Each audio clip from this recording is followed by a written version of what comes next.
Sup YT, your favorites bro here, coming at you with a brand new review. Warhammer 40,000 Space Marine, published by THQ and developed by Relic software. Relic is best known for the Dawn of War series and its expansions, but this game is no RTS, and in fact, it takes huge leaps away from RTS and goes right into third-person action. Warhammer 40,000 Space Marine is really unlike any Warhammer game that's ever been released. The game drops you into the shoes of Titus, a captain in the Ultramarine sect of Space Marines. Titus is the leader of the Ultramarine 2nd Company, which includes his second-in-command Sidonis and their battle brother Leandros. He's charged with the early assault and prevention of an orc invasion on the industrial planet of Graia, the foremost producer of huge war machines called Titans. Of course, like any story, it's not as simple as it seems, and soon Titus and his unit are pulled into a conflict that not only threatens the planet of Graia, but the very existence of humankind. Story wasn't really the strongest aspect of this game, it was simply there to move the game along to more combat sections.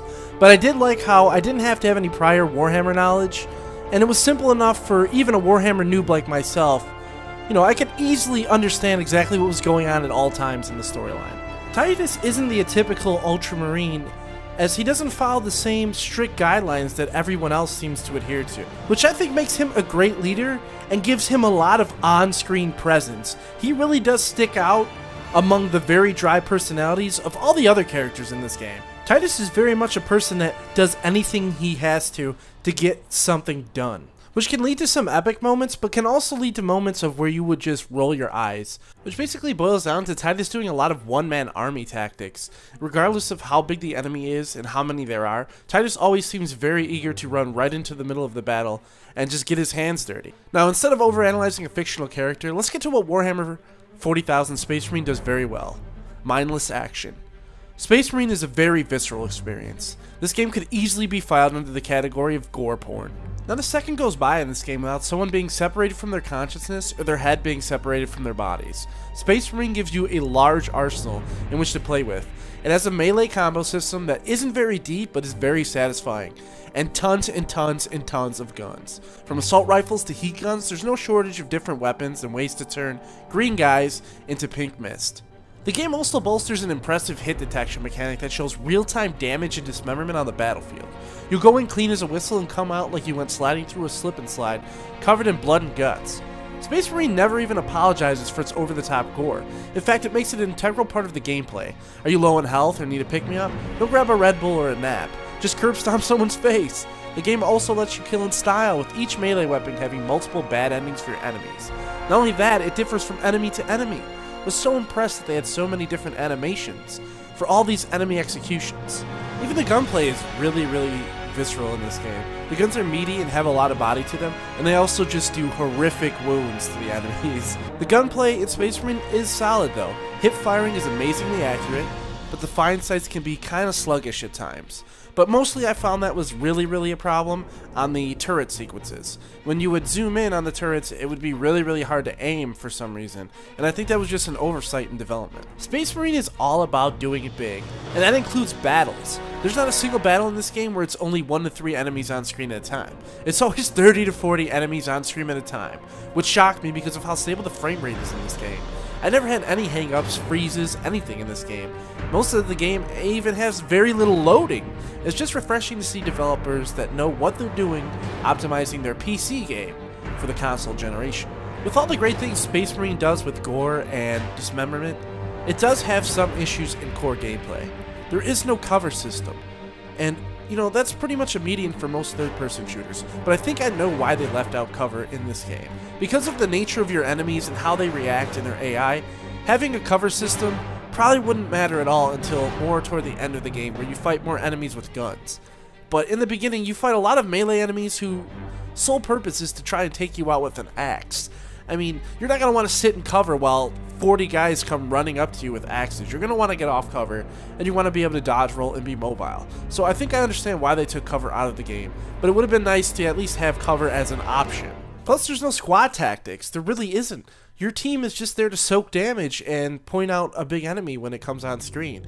I mean, I really felt disconnected from my squad in general. It's like, you guys don't need to be here. Why are you here? I also would have liked to see a lot more variation in enemy types. There just wasn't enough variation at all. I mean, you literally fight the same race pretty much 80% of the game, and then you get another race to fight against. But either way, there's only 2 to 3 to 4 enemy types that are for each race. It kind of gets boring after a while. Also, the core gameplay can really boil down to the been there, done that feeling. And that's a problem with a lot of shooters these days. There's always that feeling of been there and done that. If Space Marine really fails in any one section, it's boss battles. Usually a boss battle has to be this climactic event where something truly epic happens, or, you know, it's a struggle for life and death. But it's nothing like that in Space Marine. Most of the boss battles are just, you take off a percentage of the boss's health, he summons in a bunch of dudes you've been killing since the start of the game, and you just repeat that. They never change their tactics up, they never do anything new. I was really disappointed by the boss battles in Space Marine. I thought they could have been way better. Not to mention the end boss, I'm fine with the QTE, but at least let me fight the boss before the QTE. Don't make me fight waves of enemies I've been killing for like the past 2 hours. That was really a cop-out, really lame.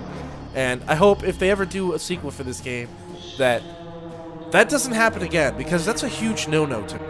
Space Marine boasts some impressive production values, has a very solid score of music, the graphics are excellent, the game is very stable, there are some clipping issues, but nothing too bad that it ruins the immersion of the game. I'm talking about you, Houdini doors. The environment can get pretty bland though. You basically, when outside, run through a lot of desert landscapes that are really boring. But once you do get indoors, that's when Space Marine really opens up and shines. The indoors have great vistas and draw distance, and I really did like the Warhammer architecture in the factory building and the Manufactorum in general. It came off with a very gothic mixture of old school and new school. Space Marine boasts a lot of epic moments too, from skydiving on orc ships to a turret sequence with rocket-clad orcs beating on spaceships with wrenches and axes.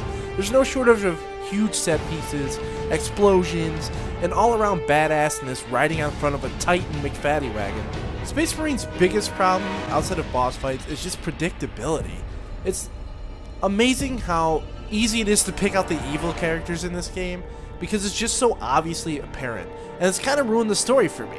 I think the next time they should work harder on deceiving the player. The twists in the game I saw literally a million miles away, and was predicting them 2 hours before they even actually happened in the game. I mean, it's 2011. Storytelling is very prevalent in video games now. There's only really one series of games that can get away with a very poor story, and that's Call of Duty, and that's simply because no one buys Call of Duty for story anyway. By the way, this game has rocket packs in it. And the rocket pads are really fun, and I totally forgot about them earlier in the review, but rocket packs are in this game, and they kick all kinds of ass. Now let's get on to the ending.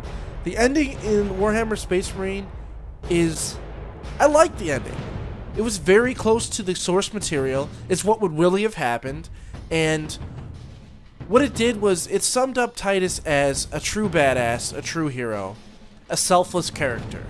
And it painted some of the other characters their true colors. And I think Titus said it best at the ending as far as regarding those characters. So, good job, Titus. You pretty much got me out of actually having to come up with an ending to this video. Warhammer 40k Space Marine does have a multiplayer component, but I played very little of it. And I really can't review it completely, so I'm not even going to add it in. But we can get right into the verdict of the single-player campaign experience. Warhammer 40,000 Space Marine is very much a gamble in the Warhammer franchise. Do I think it was successful? Yes. Do I think it's a good game? Yes. Would I play it again? Yes. Would I buy the sequel? Yes. So in all, this is a successful game to me. I give Warhammer 40,000 Space Marine for the PlayStation 3 4 robot heads out of 5. Alright guys, thank you for watching. Remember to rate, comment, subscribe, like, react, do all that button pushing that you can. And remember to post your own mini review in the comments, and also if you agree or disagree with me on any of my points. Remember, I read them all, and I will respond to you guys.